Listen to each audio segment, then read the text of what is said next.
ఆప్కు దెబ్బ మీద దెబ్బ పడుతోంది. లిక్కర్ కుంభకోణంలో సీఎం కేజ్రీవాల్ తో పాటు ఆ పార్టీ సీనియర్ నేతలు అరెస్టు కావడంతో తీవ్ర ఇబ్బందులు పడిన ఆప్కు మరొక షాక్ తగిలింది.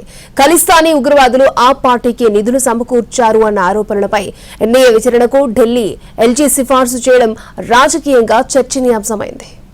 10 ఏళ్ల క్రితం రాజకీయ పార్టీగా ప్రారంభమైన ఆమ్ ఆద్మీ పార్టీ దేశవ్యాప్తంగా విస్తరించింది. పార్టీ ఏర్పడినప్పటి నుంచి దేశ రాజధాని ఢిల్లీలో పాగా వేసిన ఆప్ ఢిల్లీతో పాటు పంజాబ్లోనూ అధికారాన్ని దక్కించుకుంది. గోవా, గుజరాత్, ఉత్తరప్రదేశ్ వంటి రాష్ట్రాల్లో పలు సీట్లను కూడా దక్కించుకుంది. అయితే ఆ పార్టీని ఢిల్లీ లిక్కర్ కేసు తీవ్రంగా కుదిపేసింది. ఆ కేసు నుంచి తేరుకోకముందే తాజాగా మరో కేసు ఆ పార్టీని ముంచేలా కనిపిస్తోంది.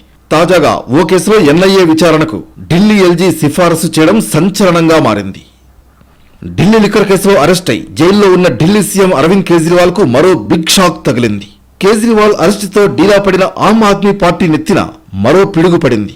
ఖలిస్తానీ ఉగ్రవాదులు ఆప్కు నిధులు సమకూర్చారన్న ఆరోపణలపై ఎన్ఐఏ విచారణకు సిఫారసు చేస్తూ ఢిల్లీ లెఫ్టినెంట్ గవర్నర్ వినయ్ కుమార్ సక్సేనా నిర్ణయం తీసుకోవడం తీవ్ర దుమారం రేపుతోంది.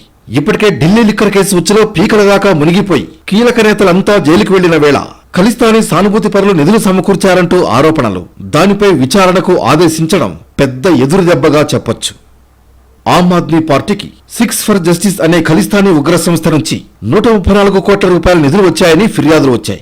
ఆ ఫిర్యాదుల ఆధారంగా ఎన్ఐఏ విచారణకు సిఫారసు చేసినట్లు లెఫ్టినెంట్ గవర్నర్ తాజాగా ఇచ్చిన ఆదేశాల్లో తెలిపారు. టెర్రర్ ఫండింగ్ కేసులో ఆమ్ ఆద్మీ పార్టీపై ఎన్ఐఏ విచారణకు ఢిల్లీ ఎల్జీ వీకే సక్సేనా సిఫారసు చేయడంపై ఆప్ నేతలు స్పందించారు.